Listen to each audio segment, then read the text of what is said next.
ਆਪਾਂ ਜਦੋਂ ਤੋਂ ਪ੍ਰੈਜ਼ੀਡੈਂਟ ਜੋ ਬਾਈਡਨ ਹੁਣੀ ਆਏ ਆ, ਆਪਾਂ ਦੇਖਿਆ ਵੀ ਮੈਕਸੀਕੋ ਵਾਲੇ ਬਾਰਡਰ 'ਚ ਤਾਂ ਬਹੁਤ ਵੱਡੀ ਗਿਣਤੀ 'ਚ ਲੋਕ ਐਂਟਰ ਹੋਏ ਆ। ਤੇ ਅੱਜ ਇਹ ਖਬਰ ਆ ਰਹੀ ਆ ਵੀ ਕੈਨੇਡਾ ਤੋਂ ਜੋ ਇਲੀਗਲੀ ਜਿੰਨੇ ਵੀ ਅਨਡਾਕੂਮੈਂਟਡ ਬੰਦੇ ਸੀ, ਉਹਨਾਂ ਨੂੰ ਆਪਣਾ ਹੀ ਇੱਕ ਪੰਜਾਬੀ ਰਜਿੰਦਰਪਾਲ ਸਿੰਘ ਊਬਰ ਯੂਜ਼ ਕਰਕੇ ਲਗਾ ਰਿਹਾ ਸੀ। ਕਹਿੰਦੇ ਉਸ ਨੇ 600 ਤੋਂ ਵੱਧ ਟ੍ਰਿਪ ਕੈਨੇਡਾ ਤੋਂ ਇੱਧਰ USA ਵੱਲ ਲਾਏ, ਮਈ 2018 ਤੋਂ ਲੈ ਕੇ ਮਈ 2022 ਤੱਕ। United state department of justice the investigation ਦੇ ਮੁਤਾਬਕ ਕਹਿੰਦੇ ਪਈ ਇਹ ਇੱਕ ਸਮਗਲਿੰਗ ਰਿੰਗ ਜਿਨ੍ਹਾਂ ਨੇ 17 ਦੇ ਕਰੀਬ ਊਬਰ ਦੇ ਅਕਾਊਂਟਸ ਯੂਜ਼ ਕੀਤੇ ਤੇ $80,000 ਚਾਰਜ ਕੀਤੇ।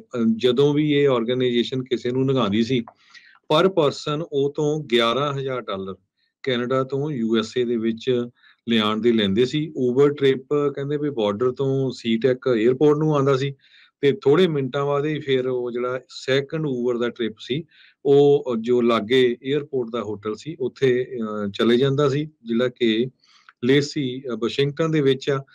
ਸੋ ਇਹ ਰਜਿੰਦਰਪਾਲ ਸਿੰਘ ਆ ਜੋ ਉਹਨਾਂ ਦੀ ਵਾਈਫ ਉਸ ਹੋਟਲ ਨੂੰ ਓਨ ਕਰਦੀ ਸੀ। ਜੀ ਤੇ ਇਲੀਗਲ ਸਮਗਲਿੰਗ ਟ੍ਰਿਪ ਕਹਿੰਦੇ ਵੀ ਕੈਨੇਡੀਅਨ ਬਾਰਡਰ ਤੋਂ ਸ਼ੁਰੂ ਹੋ ਕੇ ਸਿਆਟਲ ਤੇ ਉਹ ਤੋਂ ਬਾਅਦ ਫਿਰ ਹੋਰ ਜੋ ਵੀ ਜਿਹੜੇ ਸ਼ਹਿਰ ਆ ਉਧਰ ਚਲੇ ਜਾਂਦੇ ਸੀ, ਲਗਾ ਦਿੱਤੇ ਜਾਂਦੇ ਸੀ। ਕਹਿੰਦੇ ਵੀ ਇਹ ਸਮਗਲਿੰਗ ਰਿੰਗ ਨੇ $5 ਲੱਖ ਤੋਂ ਵੱਧ ਪੈਸੇ ਬਣਾਏ ਹੈਗੇ ਆ।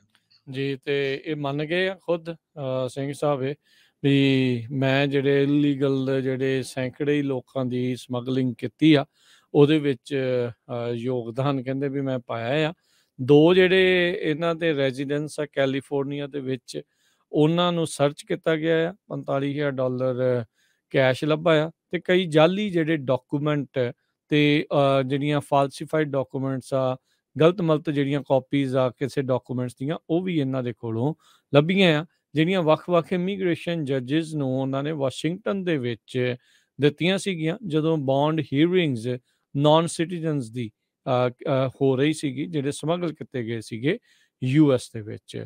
ਸੋ ਜਿਹੜੇ ਰਜਿੰਦਰਪਾਲ ਸਿੰਘ ਆ ਤੇ ਉਹਨਾਂ ਨੇ ਆਪਣੀ ਫੋਰਫਿਟ ਕਰ ਦਿੱਤੀ ਹੈ ਕੈਸ਼ ਤੇ ਜਿਹੜੀ ਪਰਸਨਲ ਪ੍ਰਾਪਰਟੀ ਸੀਜ਼ ਹੋਈ ਸੀ ਇਹਨਾਂ ਸਰਚ ਦੇ ਜਿਹੜੇ ਉਹ ਦੌਰਾਨ, ਤੇ $5 ਲੱਖ ਦੀ ਜਿਹੜੀ ਮਨੀ ਜੱਜਮੈਂਟ ਆ ਉਹ ਹੋਈ ਸੀਗੀ। ਸੋ ਕਹਿੰਦੇ ਵੀ ਜਿੰਨੇ ਵੀ ਪ੍ਰੋਸੀਡਸ ਜਿੰਨੀ ਇਹ ਰਿਪਰੈਜ਼ੈਂਟ ਕਰਦੀ ਹੈ ਉਸ ਰਾਸ਼ੀ ਦੇ ਬਰਾਬਰ ਜਿਹੜੀ ਓਬਟੇਨ ਕੀਤੀ ਗਈ ਹੈ ਇਸ ਕ੍ਰਿਮੀਨਲ ਸਕੀਮ ਤੋਂ, ਜਿਹੜੀ ਇਹਨਾਂ ਨੇ ਇਹ ਜਿੰਨੇ ਡਾਲਰ ਬਣਾਏ ਹੈਗੇ। ਸੋ ਇਹਨਾਂ ਨੂੰ ਕੌਨਸਪੀਰੇਸੀ ਟੂ ਟਰਾਂਸਪੋਰਟ ਤੇ harbour certain aliens for profit ਇਸ ਦੇ ਚਾਰਜ ਲਏ ਆ। Conspiracy to commit money laundering ਦੇ ਜਿਹੜੇ ਚਾਰਜਸ ਆ ਉਹ ਲੱਗੇ ਨੇ ਤੇ ਅਥਾਰਟੀਜ਼ ਨੇ ਮੰਗ ਕੀਤੀ ਆ ਵੀ ਰਜਿੰਦਰਪਾਲ ਹੁਣਾਂ ਨੂੰ 45 ਮਹੀਨੇ ਦੀ ਸਜ਼ਾ ਜਿਹੜੀ ਆ ਪ੍ਰਿਜ਼ਨ ਦੀ ਜਿਹੜੀ ਉਹ ਹੋਣੀ ਚਾਹੀਦੀ ਆ। 9 ਮਈ ਨੂੰ ਇਵੈਂਚੁਅਲੀ ਜਿਹੜੀ ਅਦਾਲਤ ਆ ਉਹ ਆਪਣੀ ਸਜ਼ਾ ਇਸ ਦੇ ਵਿੱਚ ਸੁਣਾਏਗੀ। ਸੋ ਬਿਲਕੁਲ ਹਰਜੋਤ ਸਿੰਘ, ਜਿੱਦਾਂ ਤੁਸੀਂ ਕਿਹਾ ਵੀ ਪਹਿਲਾਂ ਆਪਾਂ ਸਦਰਨ ਬਾਰਡਰ ਦੇ ਉੱਤੇ ਤਾਂ ਇਹ ਚੀਜ਼ਾਂ ਸੁਣ ਹੀ ਰਹੇ ਸੀਗੇ, ਇਹ ਹੁਣ ਨਦਰਨ ਬਾਰਡਰ ਦੇ ਉੱਤੇ ਕੈਨੇਡਾ ਤੋਂ ਵੀ ਅਮਰੀਕਾ ਆਉਣ ਦੇ ਲਈ ਲੋਕ ਕਿਸ ਤਰੀਕੇ ਦੇ ਨਾਲ ਆ ਰਹੇ। ਯਾਦ ਹੋਣਾ ਹਰਜੋਤ ਸਿੰਘ ਜੀ, ਕੁਛ ਮਹੀਨੇ ਪਹਿਲਾਂ ਖਬਰ ਆਈ ਸੀ ਇੱਕ ਗੁਜਰਾਤੀ ਪਰਿਵਾਰ ਠੰਡ ਦੇ ਵਿੱਚ ਹੀ ਮਰ ਗਿਆ ਸੀ, ਉਹਨਾਂ ਨੂੰ ਵੀ ਇੱਦਾਂ ਹੀ ਏਜੰਟ ਨੇ ਕਿਸੇ ਨੇ ਜਿਹੜਾ ਲਗਾਉਣ ਦੀ ਲਾਰਾ ਕਹਿ ਸਕਦੇ ਹਾਂ ਵੀ ਉਹ ਲਾਇਆ ਹੋਊਗਾ, ਪਰ ਉਹ ਵਿਚਾਰੇ ਠੰਡ ਦੇ ਕਰਕੇ ਉੱਥੇ ਵਿਚਾਰੇ ਰਸਤੇ 'ਚ ਹੀ ਉਹਨਾਂ ਦੀ ਮੌਤ ਜਿਹੜੀ ਉਹ ਹੋ ਗਈ ਸੀਗੀ। ਸੋ ਕੈਨੇਡਾ ਵੀ ਮਾੜਾ ਮੁਲਕ ਨਹੀਂ ਹੈ ਉੱਦਾਂ ਜੇ ਦੇਖਿਆ ਜਾਵੇ, ਆਪਣਾ ਉਹਨਾਂ ਨੇ ਹੋਟਲ ਵੀ ਲਿਆ ਸੀ। ਸੋ ਸਰੋਤਿਆਂ ਨੂੰ ਦੱਸਦੇ ਜਾਈਏ, ਬਾਅਦ ਦੇ ਵਿੱਚ ਬਹੁਤ ਸਾਰੇ ਸਾਨੂੰ ਫਿਰ ਪੰਜਾਬੀ ਆਪਣੇ ਭੈਣ ਭਰਾ ਕਾਲਾਂ ਵੀ ਕਰਦੇ ਵੀ ਤੁਸੀਂ ਕਾਹਤੇ ਖਬਰ ਇਦਾਂ ਦੀ ਕਰਦੇ ਆ।